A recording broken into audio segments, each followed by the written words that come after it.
Identifying ancient artifacts is an acquired skill, and to acquire it, you have to go through years of study, and then even more years of on-the-job training. Even then, though, you'll often find yourself running into difficulties trying to identify the things you're looking at.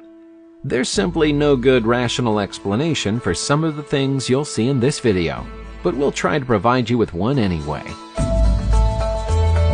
We're going to start off by talking about mummies, but not the Egyptian kind you're probably thinking of.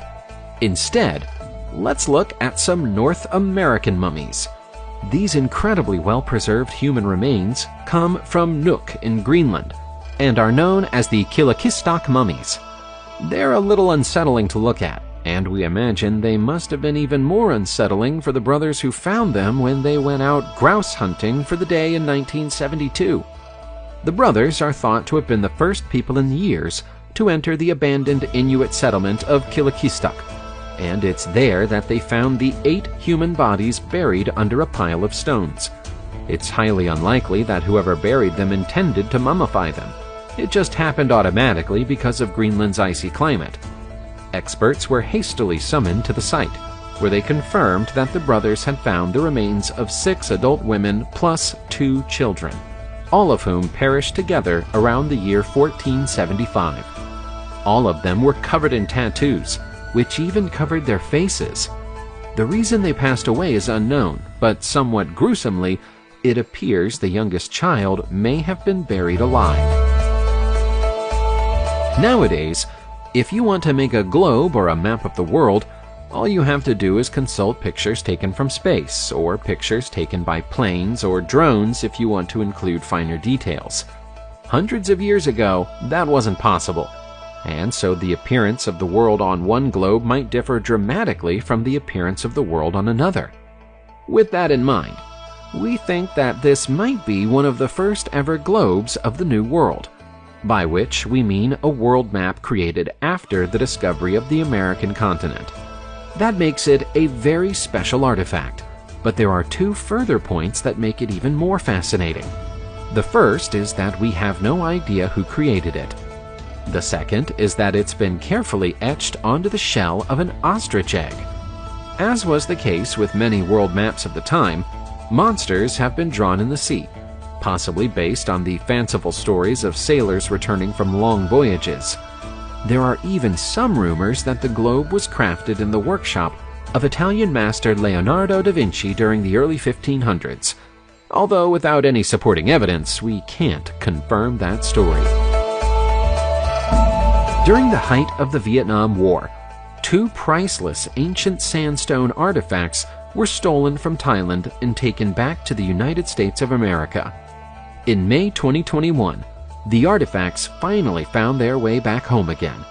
The beautifully carved sandstone blocks are known as lentils and would once have been used as temple support beams. The images on their surfaces include representations of the Hindu gods Yama and Indra.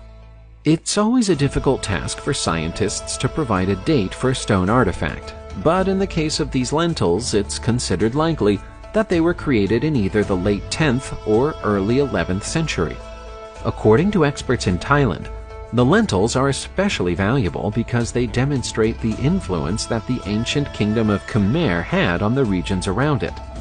Temples that used lentils like this were almost exclusively Cambodian in either design or inspiration.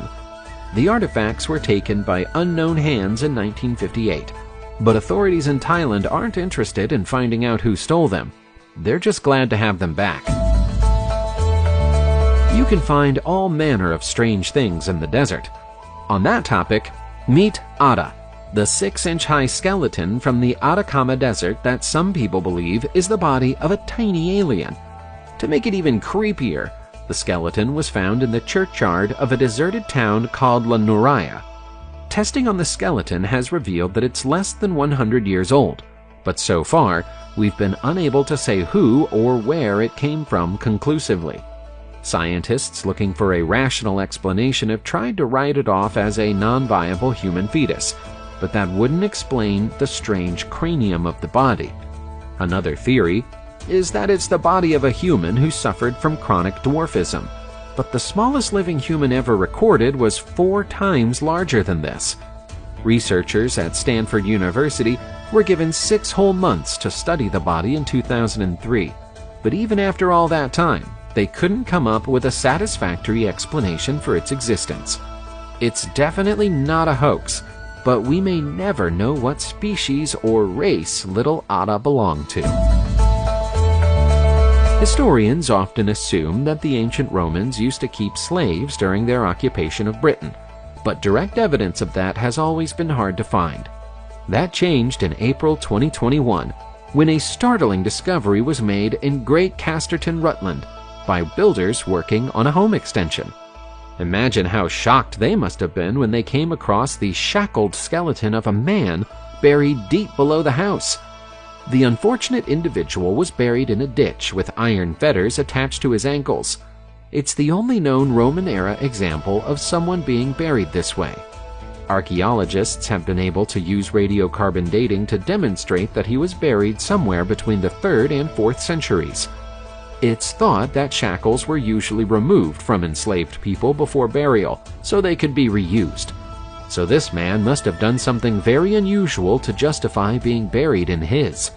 Perhaps it's a symbolic punishment for something he did in his lifetime, aimed at ensuring that he remained shackled during the afterlife.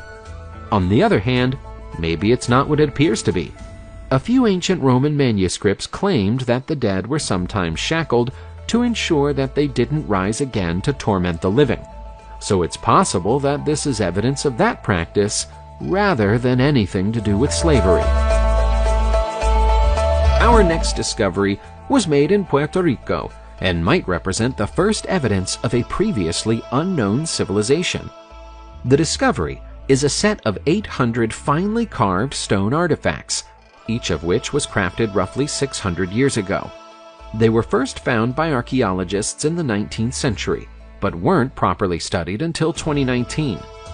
It was once thought that the figurines were a hoax, but scientific analysis has confirmed that the carvings were created during either the 14th or 15th century. Under a microscope, it's possible to determine that the figurines were once covered in gold and red paint.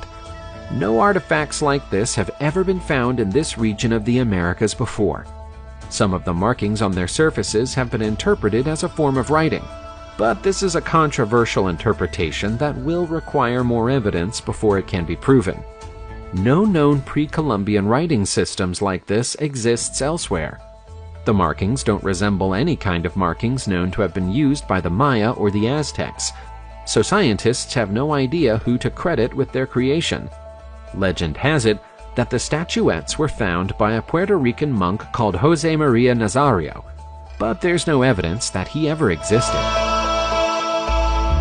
Archaeologists are used to finding animal-shaped posts and vases inside ancient Chinese tombs, but this swan-shaped pot came with a riddle that experts are yet to get to the bottom of. The previously undisturbed pot contains a 2,000-year-old liquid, and we currently have no idea what the fluid is. The discovery arrived almost by accident. It came when construction workers in Sanmekshia in the Henan province came across a previously unknown grave and called in the experts to take a closer look. Along with the swan pot, they also found a bronze helmet, an iron sword, and a jade ceremonial sword, so this was likely the final resting place of a soldier or warrior. The pot, though, is somewhat incongruous with the rest of the discoveries. It's the only bronze pot ever found in this part of China, and so that, coupled with the fact that it contains an unidentifiable liquid, has got archaeologists very excited. The fluid, of which there was around 3,000 milliliters, has been described as yellowish-brown and containing impurities. It could be anything from ancient wine to the fabled and long-sought-after Chinese elixir of life. Boxing has been around as a sport for almost as long as humans have walked the earth. It seems that there have always been athletes willing to fight each other for supremacy, and there have always been crowds willing to cheer them on, too.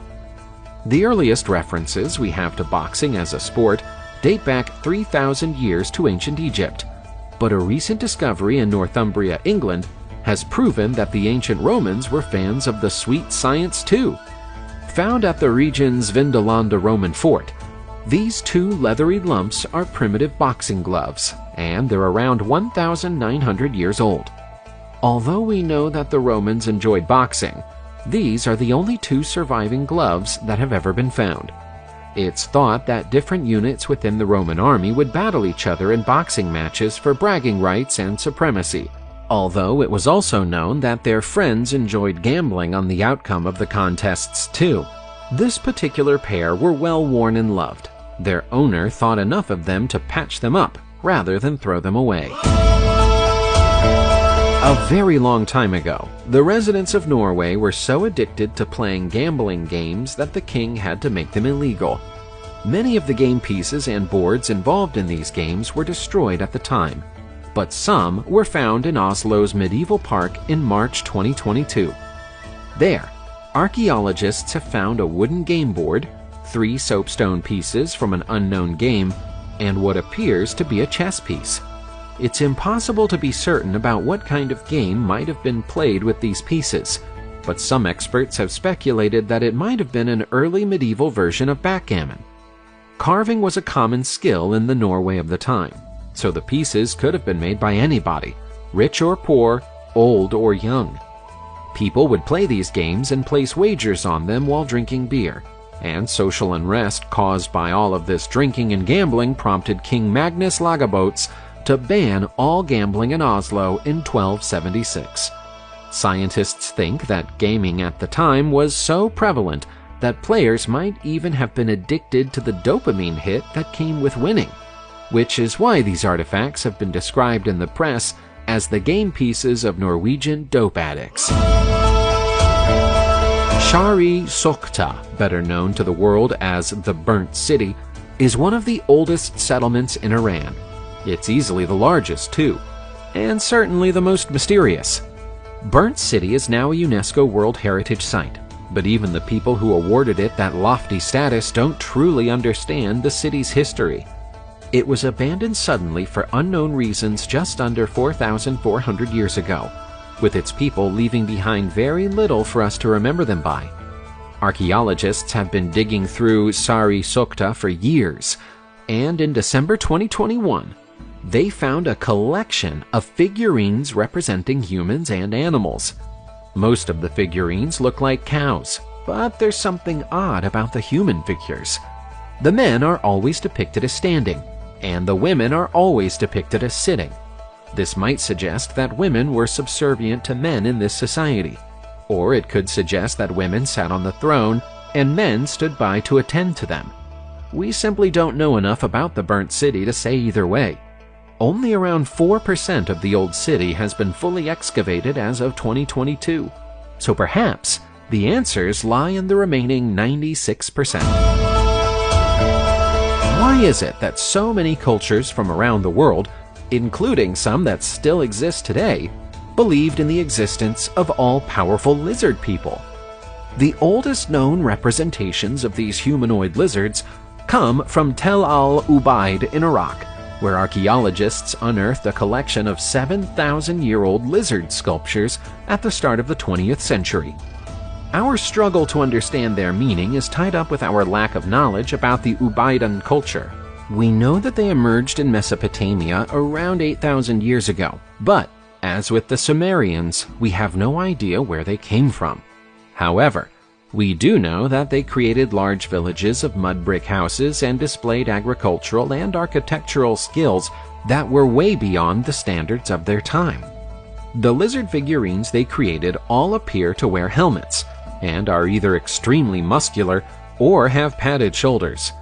They often carry scepters, perhaps denoting royal status. Serpents were often used to represent gods in many ancient cultures, but what was the origin of this belief? It's no surprise that so many people think that Earth was visited by lizard-headed aliens in the distant past.